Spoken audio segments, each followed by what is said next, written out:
Hello friends, कैसे हैं आप सभी लोग। मैं हूं कान्हा और स्वागत करता हूं आपका अपने चैनल कान्हा साइंस फैक्ट्स पे। जैसा कि आपने पिछले वीडियो में देखा था, हमने डिफरेंशिएशन के ऊपर एक लेक्चर किया था, जो कि आप जानते होंगे जैसे कि फर्स्ट पार्ट था। तो अब आप देखिए, यहाँ पर हम सेकंड पार्ट की तरफ प्रोसीड करेंगे।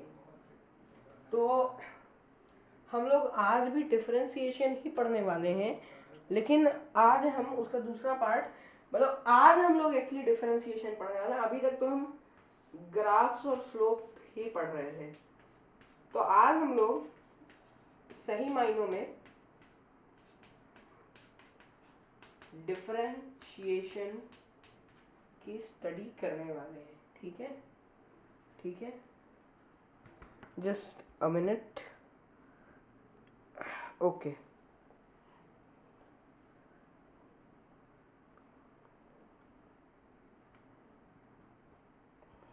चलो। क्या है, मैं कैमरे का एंगल फिक्स कर रहा था, तो जिससे विजिबिलिटी में चाहता हूँ जितनी क्लियर होगा उतनी क्लियर रहे, है ना। तो अब जैसे कि आप लोग यहाँ पे देख सकते हैं, कल तक हमने क्या सीखा था। कल तक हमने जो सीखा था उसकी एक छोटी सी समरी मैं लिख दूंगा बोर्ड पे, तो आपको जिससे याद रहे। स्लोप होता है change in Y upon change in X, which is y2 minus y1 divided by x2 minus x1, which is equals to perpendicular upon base, which is equal to tan theta। इतना हमने कल proof किया था कि ऐसा ही कैसे है, proof नहीं, वेरीफाई किया था कि ऐसा है तो क्यों है, कैसे है, क्या है।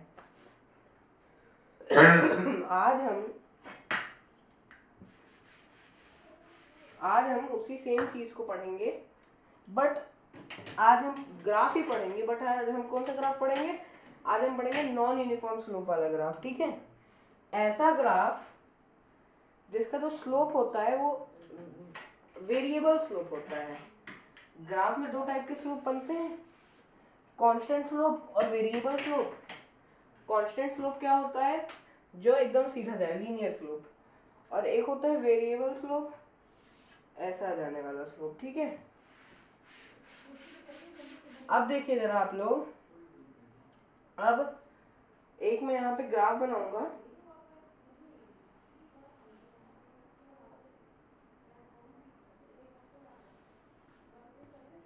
ठीक है, ये पॉइंट मेरा ओरिजिन का है। अब पहले हम यहाँ पे डेटा ले लेंगे कुछ, वापस से वही डिस्टेंस टाइम ग्राफ है। ठीक है, आज हम कुछ एंट्रीज लेंगे। ये वाई एक्सेस है, ये एक्स एक्सेस है, ये डिस्टेंस की एक्सेस है और ये टाइम की एक्सेस है। ठीक है, चलिए डिस्टेंस की वैल्यू पहले देखेंगे। एक बॉडी ने चलना चालू किया, एक मान लो आपकी स्कूटी, उसने चलना चालू किया। आप स्टार्ट कैसे किए? 0 मीटर पे। टाइम क्या था आपका? 0 सेकेंड्स का था। आप आगे बढ़ गए, कितना बढ़े? लेट से 10 मीटर आगे बढ़ गए आप। कितना आप बढ़े? 2 सेकेंड्स के लिए, तो 2 सेकेंड में आप 10 मीटर आगे बढ़ गए। अगले आप 5 सेकेंड में 25 मीटर चले गए। 25 नहीं, मान लो 20 मीटर चले गए।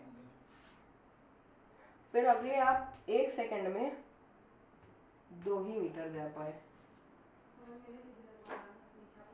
अब जरा मेरी एक बात पे गौर करिएगा, मेरी एक बात पे जरा गौर करिएगा कि जब टाइम था 2 सेकेंड्स, आप थे 10 मीटर्स पे। जब टाइम हो गया 5 सेकेंड, 5 सेकेंड मतलब 2 सेकेंड तक आप ट्रेवल किए, उसके अलग 2 + 5 सेकेंड। जब टाइम हो गया 5 सेकेंड, आपका डिस्टेंस पहुंच गया था 20 मीटर। जब टाइम हुआ बचा 1 और सेकेंड हुआ इसके बाद, तो आप खाली चल पाए कितना? 2 मीटर। चौथी एंट्री हम नहीं करेंगे, 3 एंट्री का ग्राफ बनाएंगे जिससे सीधा साधा ग्राफ बने। तो ये हमारे पास हमारा डेटा आ गया। अब हम इसको ग्राफ में प्लॉट करेंगे। आइए भाई प्लॉट करते हैं। पहले इस ग्राफ में आपको एक स्केल डिसाइड करनी पड़ेगी। तो इसमें आप खाली डिस्टेंस के लिए एक स्केल डिसाइड कर लो कि डिस्टेंस के एक्सिस पे जो आपका 1 मीटर है वो है, रुक जाओ, 10 मीटर है वो है 1 यूनिट, यानी एक बॉक्स बराबर 10 मीटर है। तो ये हो जाएगा 10 मीटर्स, ये हो जाएगा 20 मीटर्स। क्या मैंने सही बोला? क्या मैंने सही बोला? बिल्कुल सही बोला। इसके आप 5 एंट्रीज कर सकते हैं आराम से।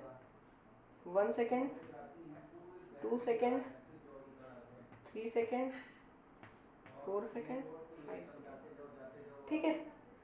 पहले 10 मीटर उसने कितने सेकंड में ट्रेवल किए? 2 सेकंड में। तो इसके कोऑर्डिनेट क्या आएंगे? 2,10।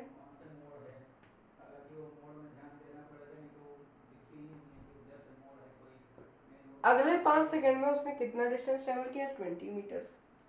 इसके कोऑर्डिनेट क्या आ जाएंगे? 5,20।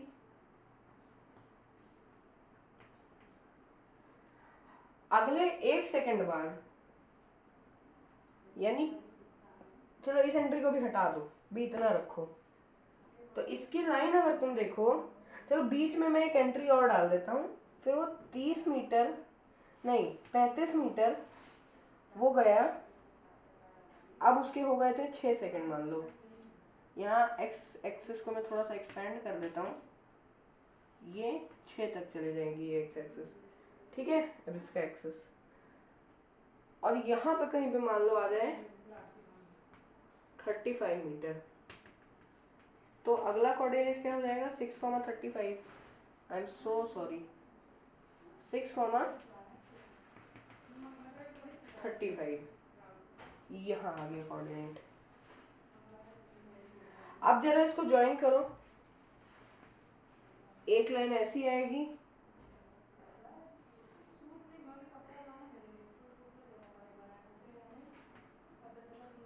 एक लाइन ऐसी आई, एक लाइन ऐसी। इसकी लाइन कैसी आ रही है? ऐसे ऐसे ऐसे ऐसे। ठीक है। Okay guys, 1 second. अच्छा अब देखो, अब आप अगली चीज देखो कि आपका ये जो स्लोप बन रहा है ये क्या है? ये स्ट्रेट लाइन है? नहीं यार, स्ट्रेट लाइन तो ऐसी हुआ करती थी, ये तो कुछ और ही प्राणी प्रकट हो गया है। ठीक है।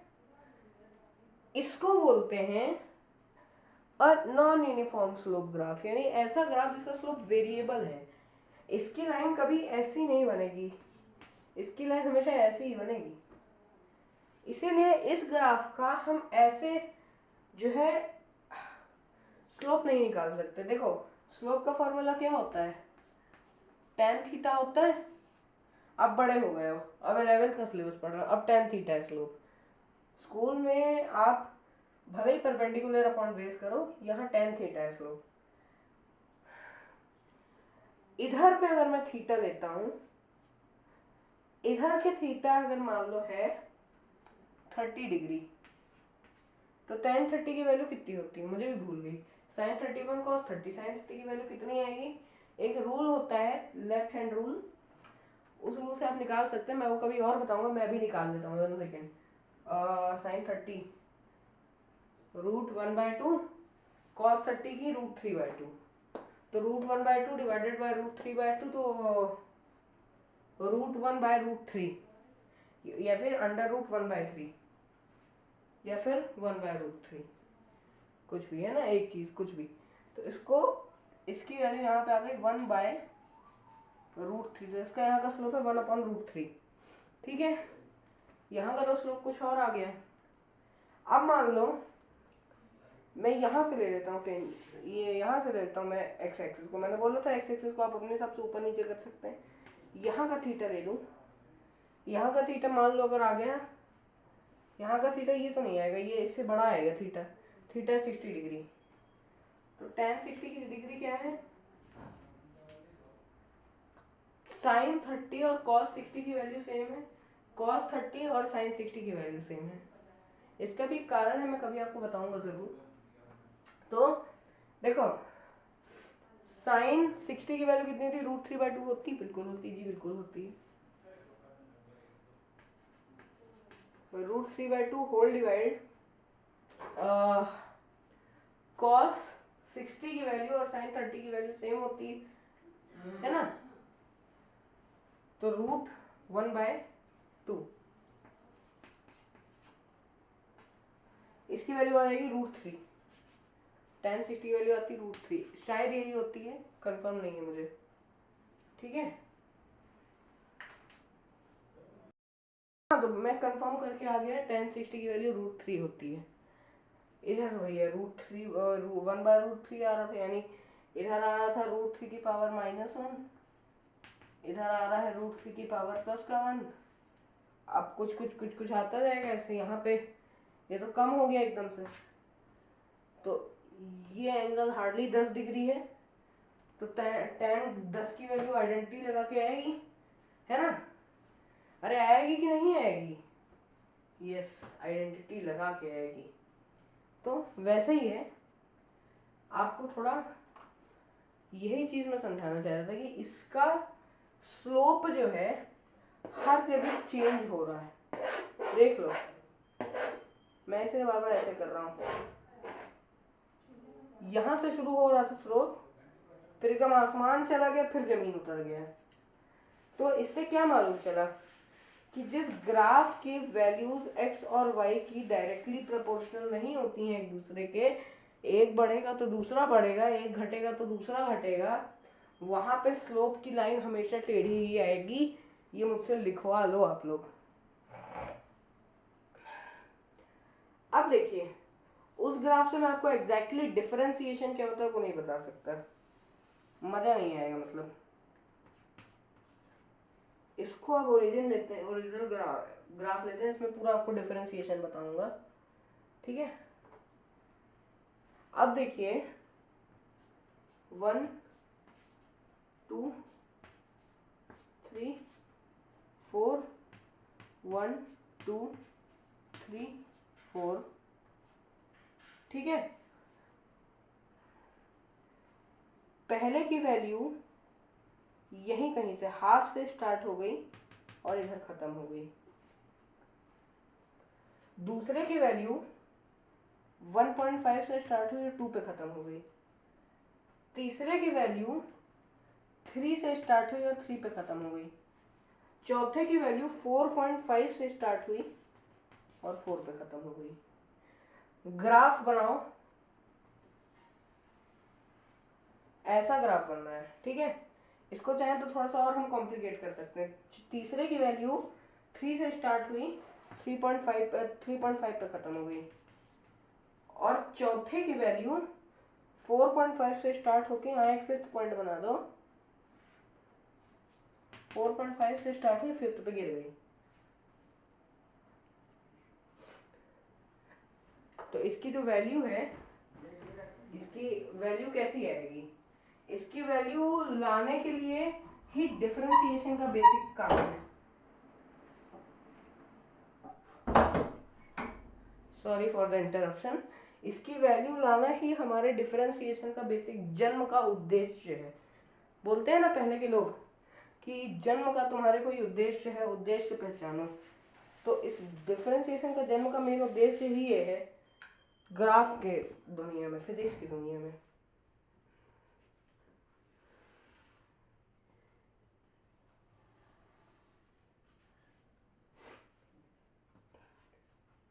ये मेरा 1 बन गया, ये मेरा 2, ये मेरा 3, ये मेरा 4 और ये कहीं मेरा 5। फिर ये मेरा 1 बन गया, ये मेरा 2, ये मेरा 3 और ये मेरा 4। अब इसकी वैल्यू कैसी मैंने बताई थी, 1.5 से स्टार्ट हुई, 1 पे रुक गई, ठीक है। ऐसे लेके जाना है इसको, ऐसे, ठीक है। मान लो 1.5 से स्टार्ट होके अगर ये 2 पे रुक गई तो ये ऐसे चिपक के चलेगा बिल्कुल, तो इसीलिए मैं इसको यहाँ से नहीं लेके जाना चाह रहा हूँ, मैं चाह रहा हूँ कि ऐसे उठे, ऐसे कुछ। तो मान लो 1.5 से स्टार्ट हुई, 1 पे खत्म हो गई, 0.5 से स्टार्ट होकर 1 पे खत्म हो गई, फिर 1.5 से स्टार्ट हुई 2.5 पे खत्म हो गई, 3 से स्टार्ट होके 4 पे गिर गई, 4 से स्टार्ट होके 5.5 पे गिर गई। अब ग्राफ उठ जाएगा, देखो यहाँ पे कोऑर्डिनेट गिरा देते हैं यार, चलो 4.5 पे गिरा दो, एक डिजिट माइनस कर दो, 1 यूनिट, यहाँ गिर गया। तो कुल मिला के आपको क्या देखना है, आपको देखना है कि आपकी लाइन एक कर्व आनी चाहिए। तो अब मैं वैल्यूज नहीं असाइन करूंगा, मैं ऐसी कर्व लाइन बना दूंगा।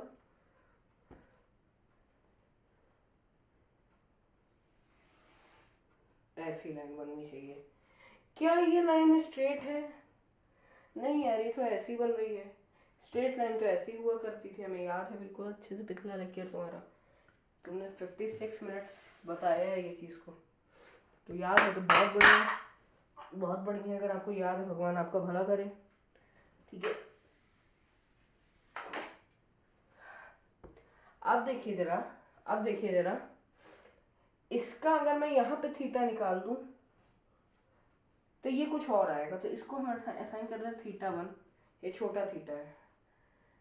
अब मुझे और कहीं वैल्यू निकालने होंगे एंगल की, तो मैं क्या करूंगा, मैं इस ग्राफ में एक ऐसी लकीर, एक ऐसी लाइन खींच दूंगा जो इसकी इस लाइन को टच करती हुई जाए, क्योंकि देखो कर्व लाइन में मैं एंगल नहीं निकाल सकता, ऑब्वियस बात है। ऐसी अगर कोई लाइन है तो उसमें ऐसे करके मैं एंगल कैसे निकालूंगा, मतलब इस एक्स एक्सिस को मैं ऊपर प्रोड्यूस करके एंगल निकालूंगा कैसे? कोई भी अगर ऐसी लाइन नहीं होगी, मान लो अगर ऐसी भी लाइन है, अगर कोई ऐसी भी लाइन है, तो मैं ऐसे करके एंगल इसका कैसे निकाल सकता हूँ बताओ जरा? क्योंकि यहाँ गई और जरा सा मैं ऊपर पहुंच गई तो यहाँ ये चेंज हो गई, ये देखो कर्व हो गई, कर्व हो गई। जरा सा ऊपर अगर मैं चला जाऊँ तो इसमें मैं एंगल निकाल भी नहीं सकता ऐसे।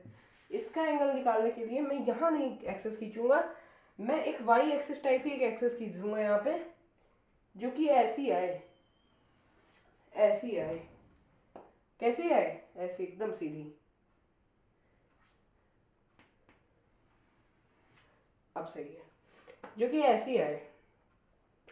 अब क्या मैं ऐसी किसी लाइन का एंगल इस टाइप से निकाल सकता हूँ? अब मैं निकाल सकता हूँ, लेकिन वहीं में ऐसी लाइन जो थी, ऐसी लाइन का एंगल मैं नहीं निकाल सकता था, क्योंकि ये लाइन कर्व थी, लाइन ही नहीं थी ये, इट वाज अ कर्व। तो क्या मैं वैसी लाइन का एंगल निकाल सकता हूँ? बिल्कुल बिल्कुल निकाल सकता हूँ। इस लाइन को जो हमने अभी खींची, इसको बोलते हैं टेंजेंट। एक सर्कल से अच्छा कर्व के लिए एग्जांपल मुझे नहीं लगता कोई होगा। तो हम अगर एक सर्कल ले लें यहाँ पे, इस सर्कल का कहीं भी पॉइंट पे अगर मुझे एंगल निकालना, एंगल नहीं छोड़ो हटाओ, इस सर्कल की कोई भी लाइन को मुझे स्ट्रेट में कन्वर्ट करना हो, तो अभी कोई पेपर का बैंड तो नहीं है कि रबर का बैंड हो कि मैं इसको ऐसे यहाँ से काट दिया तो सीधा हो जाएगा। ये तो एक ड्रॉन फिगर है। तो इसकी कोई लाइन मुझे एकदम सीधी करनी हो तो मैं, अरे यार ये सही नहीं हो रहा। हाँ, तो अगर वही इसकी लाइन मुझे सीधी करनी है तो मैं क्या करूंगा, इस पे टेंजेंट खींच दूंगा ऐसी। ये सर्कल, अब इस टेंजेंट से मैं एंगल निकाल सकता हूँ क्या? यहाँ पे, यहाँ पे, यहाँ पे, यहाँ पे, यहाँ पे, या फिर यहाँ टेंजेंट खींच दूँ तो यहाँ पे निकाल सकता हूँ, यहाँ यहाँ यहाँ यहाँ यहाँ यहाँ यहाँ इनफाइनाइट एंगल्स। यहाँ से मैं टेंजेंट खींच दूँ तो मतलब मैं जितने चाहूँ एंगल्स निकाल सकता हूँ यहाँ से, कि नहीं निकाल सकता हूँ? आपका जवाब होगा हाँ, मेरा भी जवाब है हाँ, बिल्कुल सही नाचो।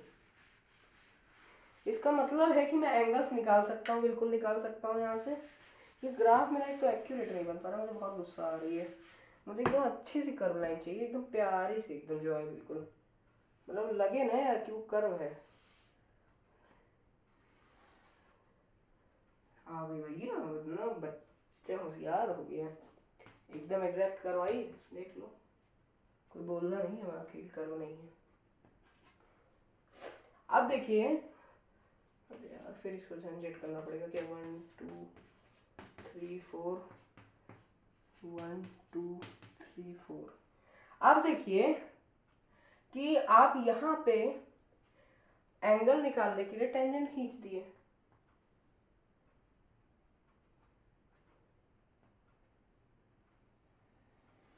अच्छा, इसका जो टेंजेंट होता है ना, वो कैसे खींचा जाता है वो भी सीख लो।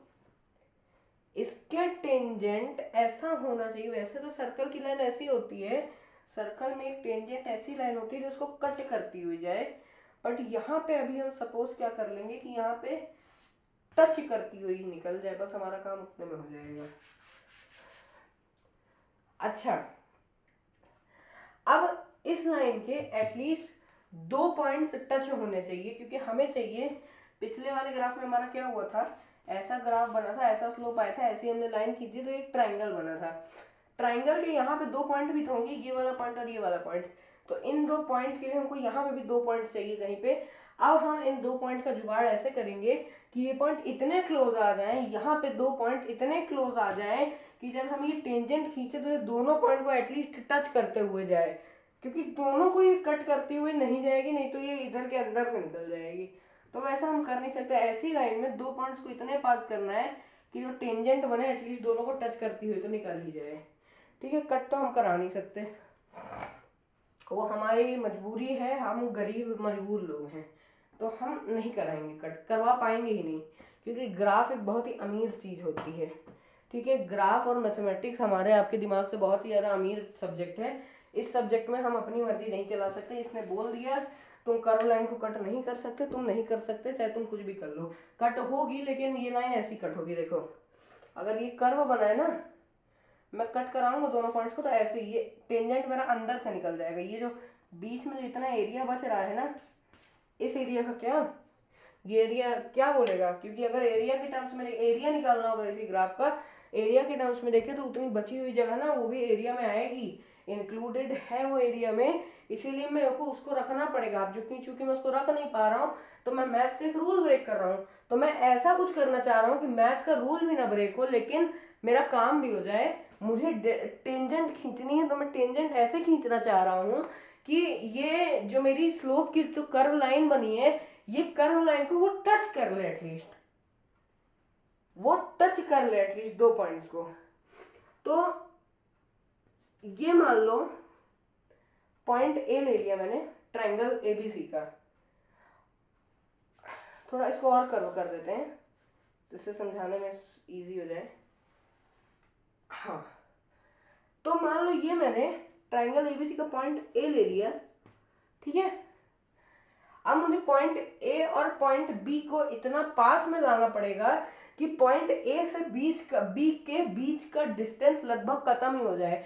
अच्छा, अब कोई चीज अगर खत्म हो जाती है ज्योमेट्री के अंदर, तो उसको मैं क्या बोलूंगा, उसको मैं बोलूंगा जीरो हो जाना। और मैंने यहाँ पे क्या बोला, ऑलमोस्ट खत्म हो जाए, ऑलमोस्ट खत्म मतलब ऑलमोस्ट जीरो हो जाए। कैलकुलस में ऐसी चीजों के बारे में हम बात करते हैं जो कि अप्रोच कर जाती हैं जीरो को, अप्रोच कर जाती हैं जीरो को। एक हाफ डिस्टेंस पैराडॉक्स था, वो ये कहता था कि अगर कोई बॉल को मैं ड्रॉप कर रहा हूं इतनी हाइट से, अगर मैं कोई डस्टर ड्रॉप कर दूं, तो ये डस्टर पहले आधी डिस्टेंस इतनी हाइट से अगर कर रहा हूं तो ये आधी डिस्टेंस कवर करेगा, फिर उसकी आधी, फिर उसकी आधी, उसकी आधी, आधी आधी आधी, तो ये तो कायदे से कभी नीचे फ्लोर तक पहुंचना ही नहीं चाहिए। तो ये था कुछ पैराडॉक्स, अगर इतनी लंबी हाइट से कोई ड्रॉप हो रहा है तो पहले कि वो इतना कवर करेगा आधा, फिर आधे का आधा, फिर बचे हुए का आधा, बचे हुए का आधा, बचे हुए का आधा, तो कायदे से ये चीज कभी फ्लोर तक तो आनी ही नहीं चाहिए। तो उसका सॉल्यूशन कैसे निकाला गया था कि जब ये चीज पहले हाफ डिस्टेंस कवर करेगी, फिर half is 0. Half is equal to 0.5, ठीक है, फिर 1/4 विच इज 0.25, फिर 1/8 0.125, फिर 1/16, इसका भी कुछ कुछ कुछ कुछ कुछ कुछ कुछ कुछ वैल्यू आती गई, 0.0625 शायद आएगी इसकी वैल्यू, जहां तक मेरे दिमाग में आ रही फिलहाल, हो सकता है ये गलत भी हो, अगर गलत हो तो माफी चाहूंगा। तो अब आप देखो ये फ्रैक्शंस किस तरीके से चलेंगे वो चीज देखो।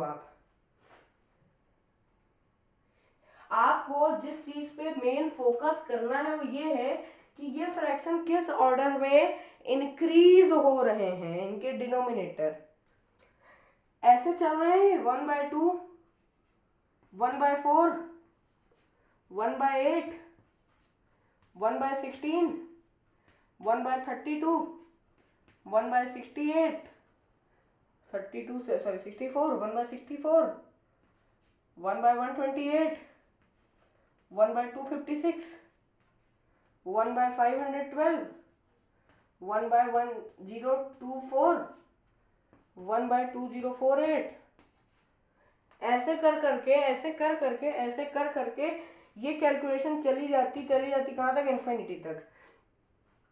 तो ये हो जाता, मतलब ये नंबर 1/2 से लेके इन्फिनिटी तक ये चलते ही जाते।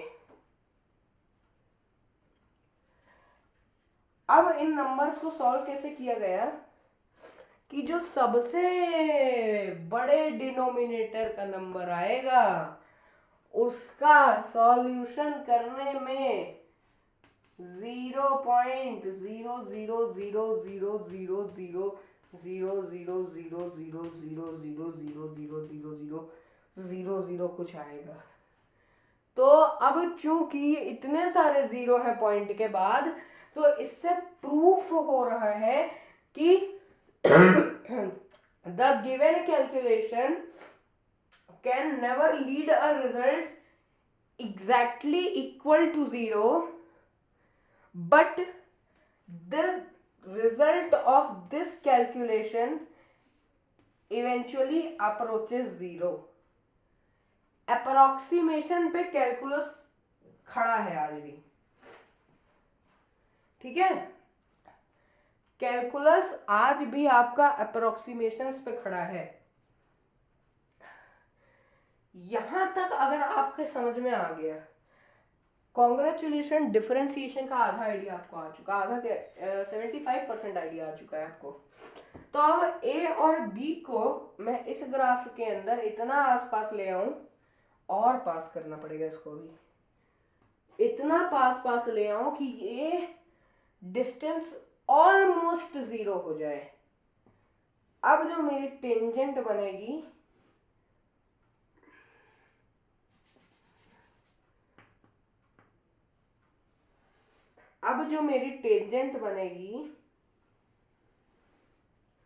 वो इन दोनों पॉइंट्स को एटलीस्ट टच करती हुई जा रही है, एटलीस्ट टच करती हुई जा रही है। इधर तक आ गए मैं। तो अब आप लोग देखिए कि ये जो मैंने आपको इतनी सारी चीजें बताई, ठीक है, जो इतना ज्ञान बताया मैंने, इसका मोटिव क्या है। अब इसको जूम करके देखने में ये पता चलेगा।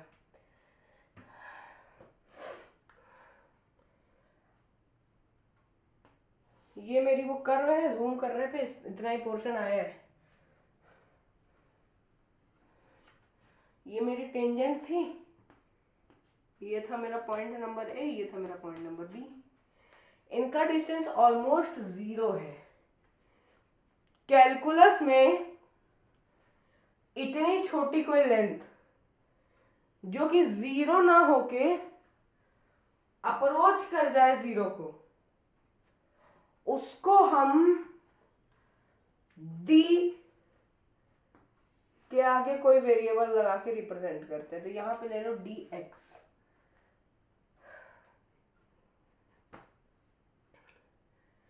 ये जो लेंथ है, ये है आपकी डी एक्स, ठीक है, क्लियर है।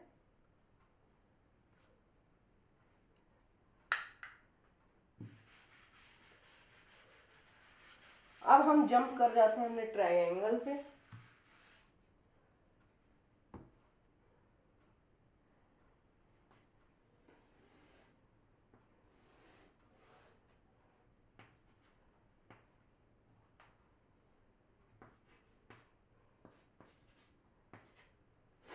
ये मेरा ट्रायंगल बन रहा है कुछ ऐसा, ठीक है। यहां पे मेरा एंगल बनेगा थीटा। अब क्या मैं इस थीटा का tan थीटा निकाल सकता हूं? जवाब आपका होगा बिल्कुल निकाल सकता हूं। क्यों निकाल सकता हूं? क्योंकि अब मुझे एक स्ट्रेट लाइन मिल गई है जो कि मेरा टेंजेंट है, जो मैंने खींचा है ग्राफ पे, ठीक है। तो इस लाइन को मैं बोलूंगा tan थीटा, मतलब अब ये है मेरा स्लोप।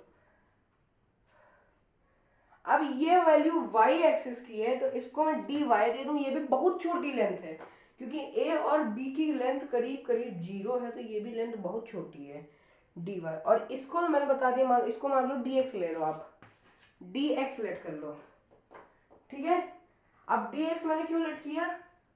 क्योंकि मुझे a और b इतने a b b c a c इतने क्लोज कर देने हैं कि इनकी लेंथ 0 आ जाए, जिससे मुझे एक स्ट्रेट लाइन मिल जाए जो कि मेरे कर्व को काट रही है। लेकिन मेरा एंगल मुझे कर्व पे चाहिए, ना कि लाइन पे चाहिए। तो जो मेरा एंगल बना है कि स्ट्रेट लाइन कर्व के एक टुकड़े को खाली अपने साथ चिपकाए हुए है, यानी कि इसको कुल मिला के मुझे चूंकि कर्व चाहिए था, लेकिन वो भी स्ट्रेट फॉरवर्ड है, यानी मुझे एक नॉन कर्व्ड कर्व चाहिए। एक नॉन, लिख देता हूं, मुझे एक नॉन कर्व्ड कर्व चाहिए था, या फिर मुझे एक स्ट्रेट कर्व चाहिए। मुझे एक नॉन कर्व्ड कर्व या फिर स्ट्रेट कर्व चाहिए था, जो कि मैं सिर्फ ऐसे ही ऑब्टेन कर सकता था। Is it clear?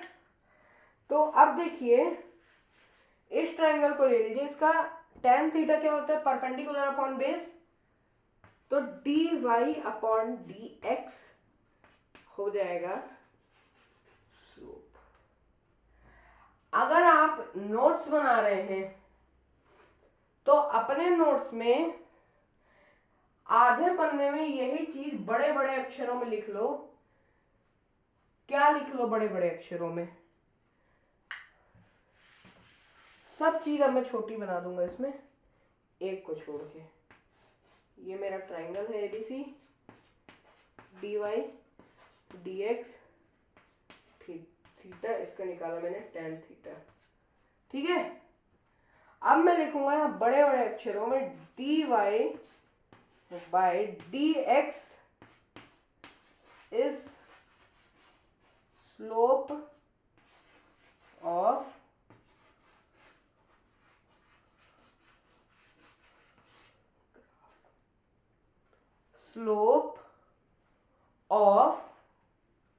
ग्राफ। अच्छा, यहां तक तो अब आपने जान लिया होगा कि जो dy बाई dx होता है, ये होता है स्लोप ऑफ ग्राफ।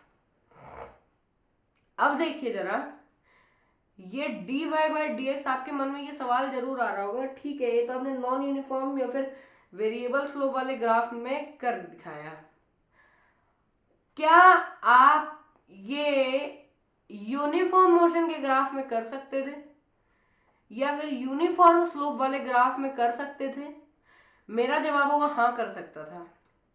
अरे dy बाई dx की जगह अगर मैं p अपॉन b भी लिख दूं तो क्या कोई दिक्कत होनी थी? या फिर p अपॉन b की जगह मैं dy बाई dx लिख दूं तो क्या कोई दिक्कत होनी थी? किसी केस में कोई दिक्कत नहीं थी। दिक्कत सिर्फ एक केस में है कि मैं अगर इसको p अपॉन b से सॉल्व करता, मैं नहीं कर पाता क्योंकि मेरे पास स्ट्रेट लाइन नहीं थी। मुझे स्ट्रेट लाइन ऑब्टेन करने के लिए dy और dx लेंस का यूज करना पड़ा है, नहीं तो मेरा तो बिल्कुल मन होता भी नहीं है इसको यूज करने का। कुल मिला के मैं ये कह सकता हूँ अभी के जमाने में कि dy बाई dx जो है यह होता है slope of any graph of y versus x which has a variable slope is dy by dx। ये डिफरेंशिएशन को रिप्रेजेंट करने का एक जनरल फॉर्म भी है, ऐसा नहीं है। ऐसे ही डिफरेंशिएशन रिप्रेजेंट भी करी जाती है, तो मैं इसको एक general form of representing differentiation भी बोल सकता हूं। ठीक है, अब जरा से मैं आपको फॉर्मूले लिखवा दूं। अच्छा, जो डिफरेंशिएशन आपकी होती है वो आपके जो वेरिएबल लिखे होते हैं ना ऊपर एक्स और वाई, उनके बेसिस पे होती है। तो आप यूजुअली न्यूमरेटर वाले y की वैल्यू देते हैं और आप पूछते हैं कि इसका डिफरेंशिएशन यानी dy बाय dx कितना होगा, यानी y का डिफरेंशिएशन x के रिस्पेक्ट में कितना होगा। तो अब ऊपर हेडिंग डाल लो, रूल्स फॉर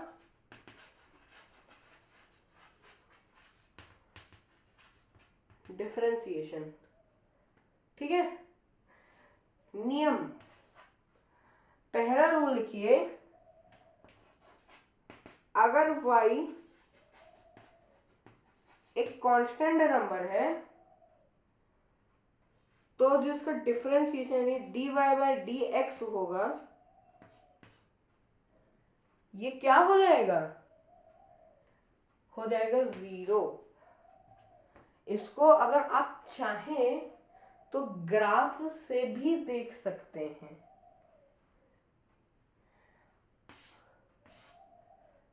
y की वैल्यू कांस्टेंट चल रही है यानी ऐसे चल रही है, तो इसका एंगल इसके रेस्पेक्ट में कितना बनेगा,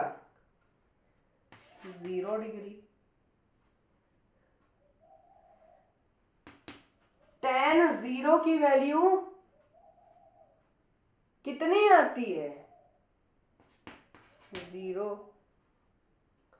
तो क्या मैं बोल सकता हूं कि अगर y की वैल्यू कांस्टेंट चल रही है तो जो उसका स्लोप tan थीटा आएगा ये भी 0 आएगा, इसका डिफरेंशिएशन dy बाय dx 0 आएगा। अगला रूल जो हम पढ़े वो ये है कि अगर y जो है,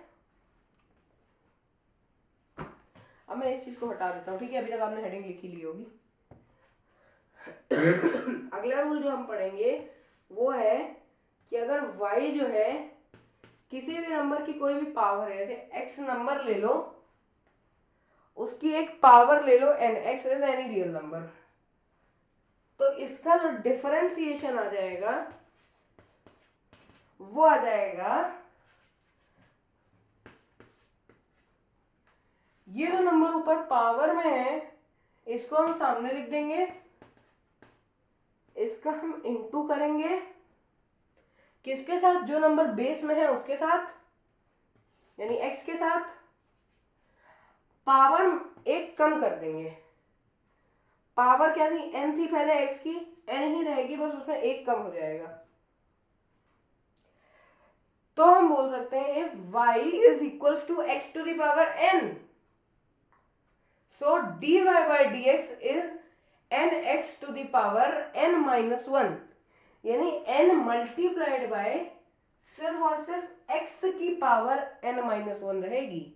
एग्जाम्पल अगर आप देखना चाहें तो फर्स्ट रूल के एग्जाम्पल था, अगर y कांस्टेंट, अगर y की वैल्यू आप 0 1 2 3 4 5 6 कुछ भी ले लो n नंबर तक, तो डिफरेंशिएशन इसका क्या हो जाएगा, 0 ही आएगा।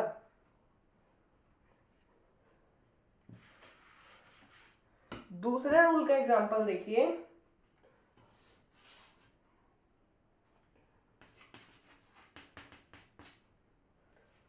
दूसरे रूल का एग्जांपल देखिए, y की वैल्यू मैं दे दूं x स्क्वायर, तो अब अगर हम dy बाय dx निकालें वो आ जाएगा, अच्छा ऊपर नंबर क्या लिखा है, पावर में 2 लिखा है, स्क्वायर है क्योंकि 2 लिखा है, इनटू होगा किसके साथ, बेस में जो नंबर लिखा है क्या लिखा है, x।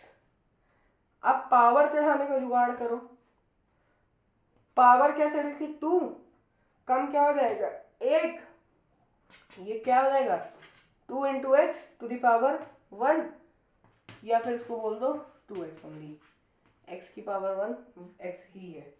Any number raised to the power 1 gives the number itself. Any number raised to the power 0 gives the result as 1. ये जो मैंने शब्द बोला इस पे गौर करो। Any number raised to the power 0 gives the result as 1. मैंने इसीलिए लिंक्ड रूल बताया आपको, लिंक करके। अब अगर ये तो तीसरा रूल है, ये एक्चुअल में एग्जिस्ट नहीं करता है, बट हम इसको पढ़ते हैं कैलकुलेशन इजी करने के लिए। जब हम 9th क्लास के अंदर आके एल्जेब्रिक आइडेंटिटीज पढ़ते हैं तो आप एक आइडेंटिटी पढ़ते हैं that A cube plus B cube plus C cube minus 3abc equals to A plus B plus C multiplied by A square plus B square plus C square minus A B minus B C minus C A. ये identity आप पढ़ते हैं 9th के अंदर, तो इसी से based एक कंडीशनल आइडेंटिटी बना दी जाती है कि अगर a plus B plus c जो है वो 0 है तो सॉरी, अगर a plus B plus c वो 0 है तो a cube plus B cube plus C cube बराबर हो जाएगा 3abc के, बराबर हो जाएगा 3abc के। ठीक है, ये कंडीशनल आइडेंटिटी एग्जिस्ट नहीं करती, हम ले लेते हैं अपनी मर्जी से। तो अब y इक्वल टू अगर x है तो dy बाई डी एक्स क्या हो जाएगा? अच्छा, y है x की पावर 1। अगर मेरे पास कोई नंबर लिखा है x तो मैं उसको x की पावर 1 भी तो लिख सकता हूँ। क्या अंतर आएगा दोनों में? कुछ नहीं, सॉल्व करने में x की पावर 1 x ही आ जाएगा। मैंने ये दोनों रूल इसीलिए 2 बार रिपीट किए कि any number raise to the power 1 gives the number itself and any number raise to the power 0 gives 1। इसका थोड़ा सोचने को मैं आपको समय दे रहा हूँ, दिमाग लगा के सोचिए और बताइए कि कोई भी नंबर अगर वही नंबर लिखा है तो वो उसको मैं क्या उस नंबर की पावर 1 लिख सकता हूँ? अब लिख सकता हूँ यार। तो according to the rule that y x की पावर n होगा तो dy बाय dx हो जाएगा n इंटू एक्स की पावर n माइनस 1। इस रूल का उपयोग अगर मैं यहाँ पे कर दूं तो क्या गलत होगा? तो क्या गलत होगा? अरे नहीं, y equals to x power, बस यहाँ n की वैल्यू 1 रख दो, तो n 1 into x n 1 minus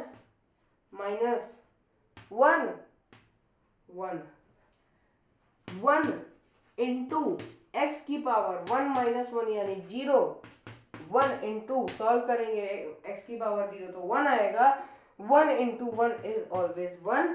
तो यहां से हमें क्या आइडेंटिटी मिल गई?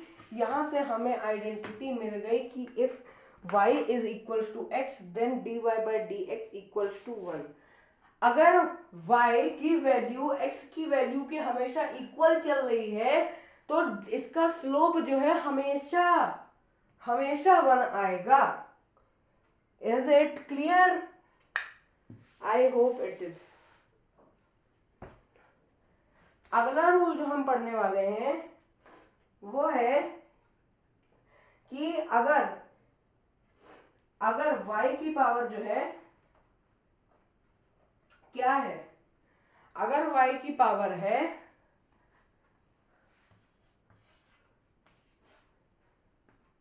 अगर y की वैल्यू है p into x to the power n तो डिफरेंशिएशन हो जाएगा, p अलग बाहर लिख लेंगे, x की पावर को सॉल्व कर लेंगे ऐसे। एग्जाम्पल ले सकते हैं।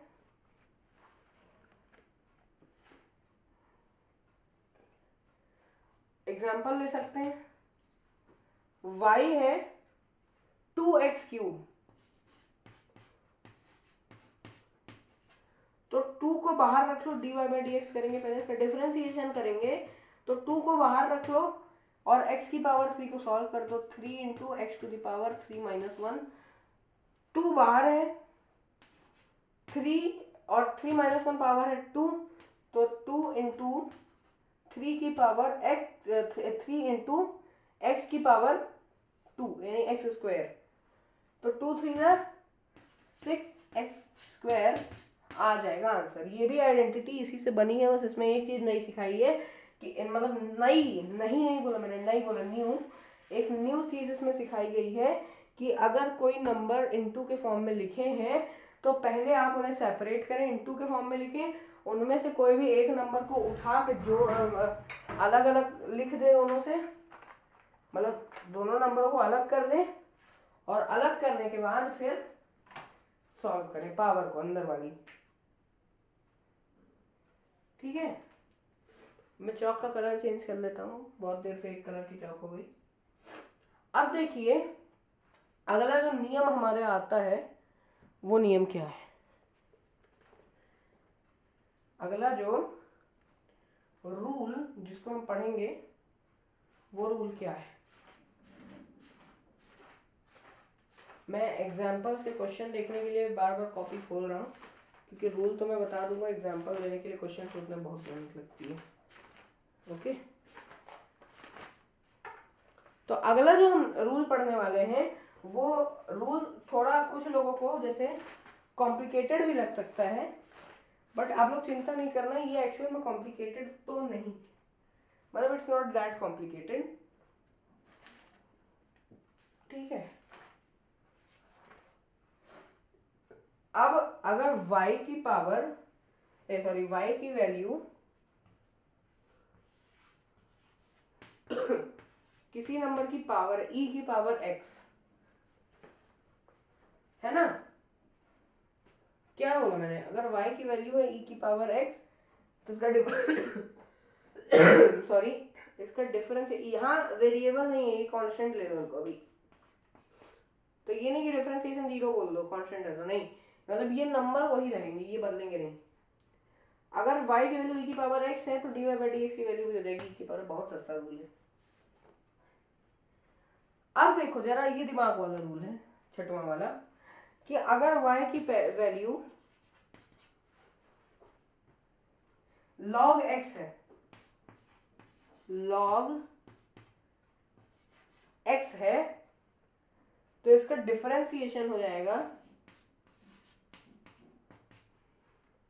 इसका डिफरेंशिएशन हो जाएगा 1/x, जस्ट x का रेसिप्रोकल मार दो। एग्जाम्पल देखना है तो अगर y की वैल्यू है मान लो log 10 बेस 1, मान लो अभी बेस नहीं ले रहे, तो इसका डिफरेंशिएशन हो जाएगा 1/10।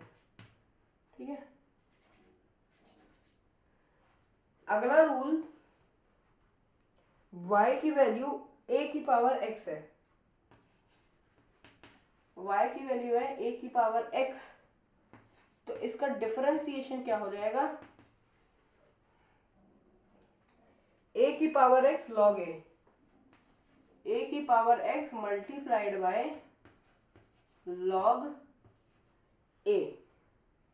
अच्छा, इसके लिए अब आपको पहले लॉगरिथम पढ़ना पड़ेगा, क्योंकि बार बार लॉग का काम है इस रूल में, इन रूल्स में। अगला है, अब देखो अब थोड़ा ट्रिग्नोमेट्रिक, अब ट्रिग्नोमेट्रिक फंक्शंस का अब हम लोग ट्रिग्नोमेट्रिक फंक्शंस का जो है डिफरेंशिएशन करना देखेंगे।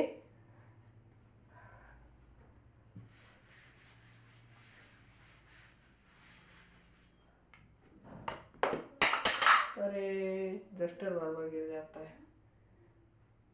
अगर y की वैल्यू sin x है तो dy बाई dx हो जाएगा cos x। एक चीज मैंने याद रखना कि साइन अच्छा अच्छा होता है, कॉस गंदा गंदा होता है। साइन प्यारा प्यारा होता है, कॉस खराब खराब होता है। साइन बढ़िया होता है, कॉस फालतू होता है। अगर y की वैल्यू cos x है तो इसका डिफरेंशिएशन हमेशा होगा negative of sine x। Sine अच्छा अच्छा होता है, कॉस गंदा गंदा होता है। साइन बढ़िया बढ़िया होता है, कॉस बेकार बेकार होता है। साइन का पढ़ने का मन करता है, कॉस पढ़ने का मन ही नहीं कर रहा, लेकिन फिर भी पढ़ो। अगर y की वैल्यू साइन x है तो डिफरेंशिएशन उसका हो जाएगा माइनस कॉस x। अगर y की वैल्यू cos x है तो डिफरेंशिएशन उसका हो जाएगा माइनस का साइन x। y की वैल्यू tan x है तो डिफरेंशिएशन उसका हो जाएगा sec स्क्वायर x। अगर y की वैल्यू tan x है तो डिफरेंशिएशन क्या हो जाएगा sec स्क्वायर x। y अगर sec x है तो डिफरेंशिएशन क्या हो जाएगा y अगर sec x है तो डिफरेंशिएशन क्या हो जाएगा sec x tan x। अगर y sec x है तो डिफरेंशिएशन होता है sec x tan x। अगर y cosec x है, अगर y, अब मैं बोर्ड के सामने आ रहा हूं, माफी चाहूंगा, cosec x है तो डिफरेंशिएशन क्या हो जाएगा minus cosec x cot x। अच्छा, मैंने भी इन रूल्स को मेमोराइज करके रखा है, आपको भी मेमोराइज ही करने पड़ेंगे। तुम अगर ये सोचते हो कि यूट्यूब पे कोई आके ट्रिक बता के जाएगा कि इन रूल्स को ऐसे ऐसे ऐसे ऐसे याद रखो, एग्जाम में तुमको सारी ट्रिक भूल जाने वाली है, तो तुम्हें ये मेमोराइजेशन ही काम आएगा। मैं अभी से बोल रहा हूँ, मेमोराइज करके रख लो, मेमोराइज करके रख लो। अगर y cot x है, अगर y cot x, तो दिमाग लगाओ डिफरेंशिएशन क्या होगा इसका। अरे यार, इतनी सिंपल बात, अगर y cot x है तो डिफरेंशिएशन क्या हो जाएगा माइनस कोसेक स्क्वायर x। अगर y cot x है तो डिफरेंशिएशन क्या हो जाएगा minus cosec square x। Is it clear now? अगर क्लियर है तो आइए आगे बढ़ते हैं। अगले थोड़े एग्जांपल्स का श्री गणेश करते हैं।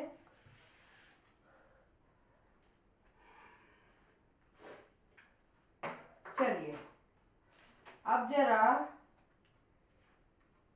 एक आध चीजें पहले सीख लो, ठीक है। अब जरा एक आध चीजें सीखो कि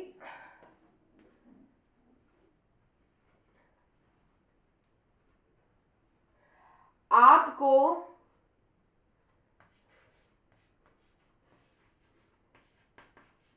डिफरेंशिएशन में प्लस माइनस मल्टीप्लाई डिवाइड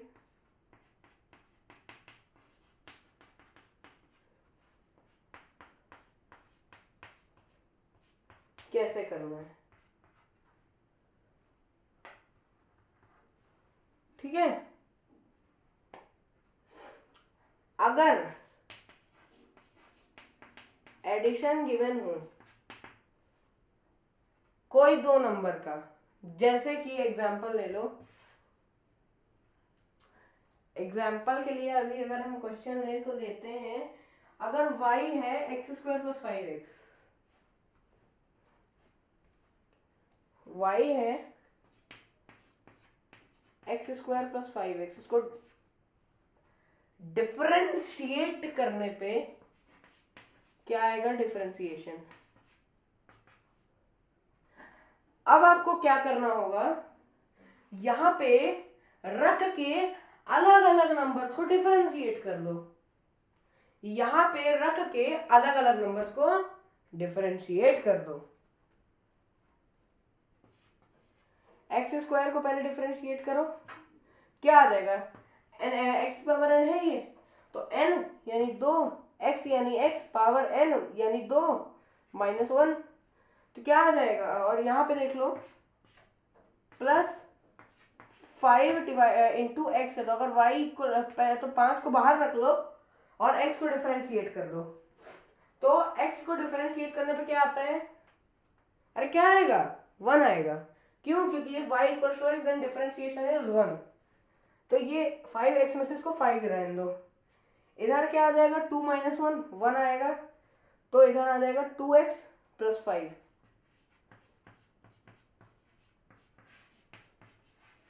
ये मेरा क्या आ गया, ये आ गया मेरा आंसर। अब जरा थोड़ा बड़े एग्जांपल्स पे आते हैं, बड़े बड़े क्वेश्चन, बड़ों वाले क्वेश्चंस, बच्चों वाले बहुत हो गए, बहुत पढ़ ली हमने बच्चों वाली पढ़ाई, अब हम पढ़ रहे हैं एडवांस मैथ्स, कैलकुलस पढ़ रहे हैं अब हम, तो अब हम बड्डों वाली पढ़ाई करेंगे, क्या करेंगे, बड्डों वाली पढ़ाई। तो इसमें बड़ों वाला एग्जांपल ले लो, x to the power 5 plus e to the power x plus log x plus cosec x। चलो इसको डिफरेंशिएट करके दिखाओ मुझे, मैं आपको 10 सेकेंड्स का टाइम दे रहा हूं, 10 सेकेंड्स में कर लो डिफरेंशिएट।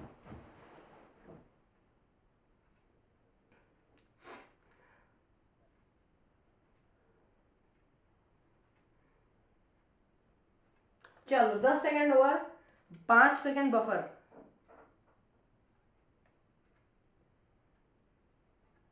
चलो अब तक आई होप आपका क्वेश्चन सॉल्व हो गया होगा, नहीं हुआ है तो भी मुझे कोई गम नहीं है, देखना फिर भी पड़ेगा तुमको।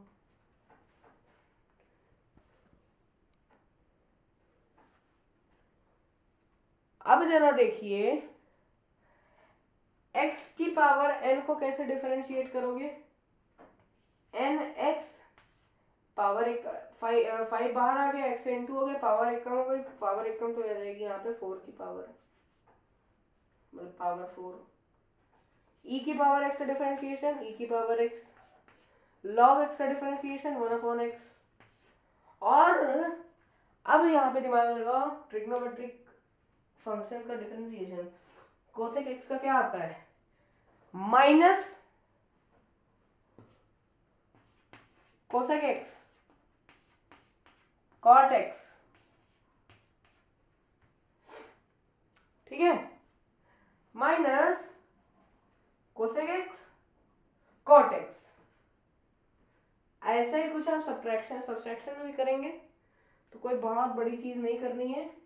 अब ये वीडियो आज के लिए इतना ही, अगले वीडियो में मैं आप लोगों को समझाऊंगा मल्टीप्लिकेशन और multiplication in differentiation and division in differentiation, UV method और U divided by V method या U अपॉन V मेथड। ठीक है, वीडियो पसंद आया तो लाइक करिए, चैनल को सब्सक्राइब करिए, वीडियो को ज्यादा से ज्यादा शेयर करिए। तब तक के लिए बाय बाय एवरीवन।